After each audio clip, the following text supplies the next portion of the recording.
Tips and tricks what I did and what were my strategies. हम लोग ज़्यादा time English पे नहीं देते, हम ज़्यादा फोकस करते हैं साइंस, एसएसटी और मैथ्स में। तो मैं इसमें से समरी पढ़ लेती थी और फिर वो मेरा मतलब हो जाता था सिलेबस। अगर आपको चैप्टर पढ़ने का टाइम नहीं मिल रहा तो आप समरी पढ़ के भी कंप्लीट कर सकते हो। बहुत क्वेश्चंस आते हैं कॉम्पिटेंसी बेस्ड, तो आपको उस हिसाब से अपने ब्रेन को train. Hey everyone, welcome to my channel. I am Vaibhavi and I am going to guide you throughout your 10th board examinations journey. So if you don't know about me, let me introduce myself. मैंने अभी 2026 में 97.4% score किए हैं and I am gonna give you all the tips and tricks what I did and what were my strategies जो भी मैंने किया और इतना स्कोर किया. So let's start. So let us start with languages. So we begin with English. English, देखो हम लोग ज़्यादा टाइम इंग्लिश पे नहीं देते, हम ज़्यादा फोकस करते हैं साइंस, एसएसटी और मैथ्स में। तो इसलिए मैंने लास्ट मोमेंट पे ही पढ़ा था इंग्लिश के लिए वैसे, बट इंग्लिश को आपको नेगलेक्ट नहीं करना क्योंकि आपके बोर्ड एग्ज़ामिनेशंस में इसको आपको इंक्लूड करना ही करना होता है, आप इसको एक्सक्लूड नहीं कर सकते। तो इसलिए आपको बहुत अच्छे से फोकस करना है, या आपकी परसेंटेज इंप्रूव कर सकता है बहुत अच्छे तरीके से। तो मेरी कम्युनिकेटिव इंग्लिश थी, तो मैंने ऑल इन वन की रेफरेंस बुक यूज़ करी इसके लिए। और मतलब इंग्लिश पे आप अगर थोड़ा कंसिस्टेंटली थोड़ा थोड़ा रिवाइज़ करते रहोगे तो आपकी इंग्लिश बहुत ही ईज़िली हो जाती है। तो coming up with Hindi, Hindi के लिए भी मैंने, मेरी हिंदी कोर्स भी थी, तो हिंदी के लिए भी मैंने ऑल इन वन की ही बुक यूज़ करी थी।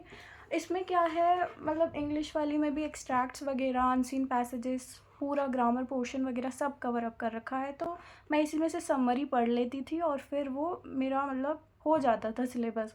अगर आपको चैप्टर पढ़ने का टाइम नहीं मिल रहा तो आप समरी पढ़ के भी कंप्लीट कर सकते हो। और हिंदी में मेन चीज़ रहती है वो स्पेलिंग मिस्टेक्स, तो आपको उन सब चीज़ों पे बहुत अच्छे से फोकस करना है।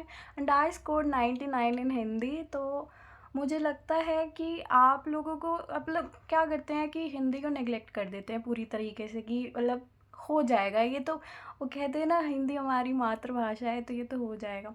बट नहीं, ऐसा नहीं होता है क्योंकि हिंदी का पेपर लेंदी आया था बहुत ज़्यादा। तो आपको मतलब प्रैक्टिस करके, लिख लिख कर प्रैक्टिस करके इसको करना पड़ेगा। Now coming up with SST. SST एक बहुत ही थ्योरी बेस्ड सब्जेक्ट है, उसमें भी इको, जियो, हिस्ट्री, सिविक्स आ जाती है। तो इसको आपको एनसीईआरटी ही रीड करनी है। NCERT is more than sufficient, आपको कोई और एक्सटर्नल रिसोर्स के लिए जाने की ज़रूरत ही नहीं है।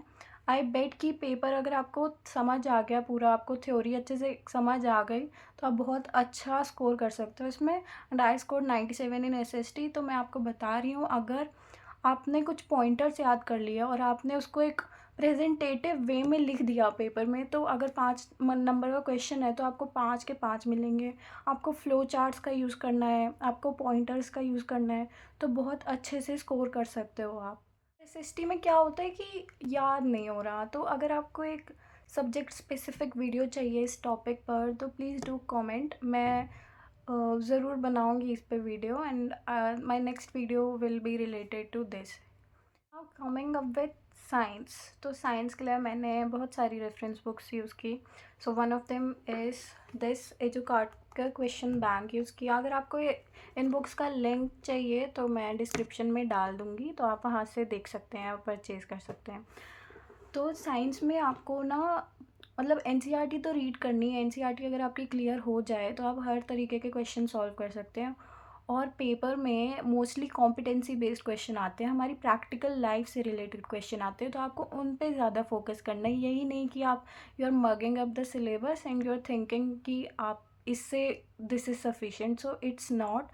इवन बायो में भी बहुत क्वेश्चंस आते हैं कॉम्पिटेंसी बेस्ड, तो आपको उस हिसाब से अपने ब्रेन को ट्रेन करना है ताकि आप उन सबको भी सॉल्व कर सको। साइंस में ऑल्सो आपको सैम्पल पेपर सॉल्व कर लेने हैं, लास्ट 5 ईयर्स और 10 ईयर्स जितने आप कर सकते हो सैम्पल पेपर्स तो सॉल्व करने हैं, ताकि आपको आइडिया मिल जाए कि कैसे क्वेश्चन अब तक आए हैं और आप मेंटली प्रिपेयर्ड रहो इन सब क्वेश्चंस के लिए। Coming up with maths, my least favourite subject. तो मैथ्स में आपको क्या करना है, पहले तो आपको एनसीईआरटी ले लेनी है, अपडेटेड वाली नहीं लेनी, न्यू एडिशन नहीं लेनी, 5-6 साल पुरानी वाली एनसीईआरटी लेनी है, क्योंकि उसमें ना ऑप्शनल एक्सरसाइजेज होती हैं। एंड आई बेट कि उस ऑप्शनल एक्सरसाइजेज में एकदम डिट्टो क्वेश्चंस आते हैं पेपर में, आपके स्कूल एग्ज़ाम्स में भी आए होंगे, अगर आपके अभी यूटी हुए हैं, यूनिट टेस्ट हुए हैं, तो उसमें सेम क्वेश्चन उठ के आ जाते हैं, मतलब कोई डिजिट भी चेंज नहीं करते। तो आपको 5-6 साल पुरानी वाली एनसीईआरटी लेनी है मैथ्स की, उसकी optional exercises is a must. आपको करना है तो मतलब करना है, उसके बाद आप कोई रेफरेंस बुक करना चाहते हो तो कर लो। जैसे हमारे स्कूल वालों ने एमएल अग्रवाल लगाई थी, तो एमएल अग्रवाल मैंने की थी।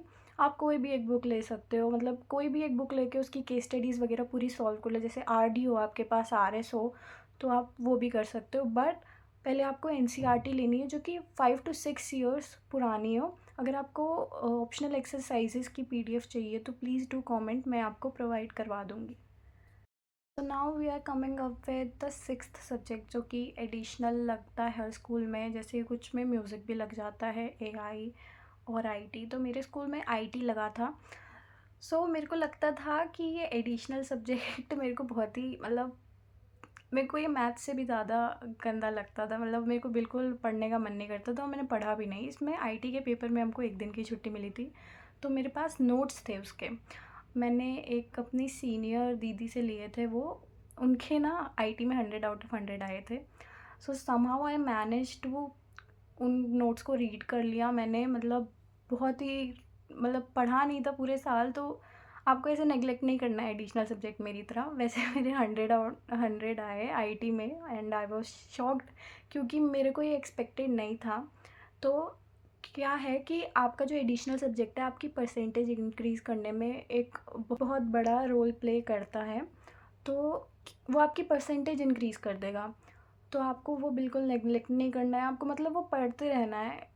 हाँ, हम नेगलेक्ट करते हैं, आई नो कि बाकी सब्जेक्ट्स होते हैं, बट थोड़ा आपको उस पे भी ध्यान देना है। कुछ संडे वनडे में थोड़ा पढ़ लो उसको, कि ताकि लास्ट मोमेंट पे वो आपके लिए प्रेशर क्रिएट ना करे। So that's all for today. अगर आपको कोई और कंटेंट पे वीडियो चाहिए तो आप कमेंट कर देना, मैं वो देख के नेक्स्ट वीडियो उसी पे बनाऊँगी। So thank you everyone, thank you so much for watching this video. Stay safe, stay healthy and stay connected. Bye bye.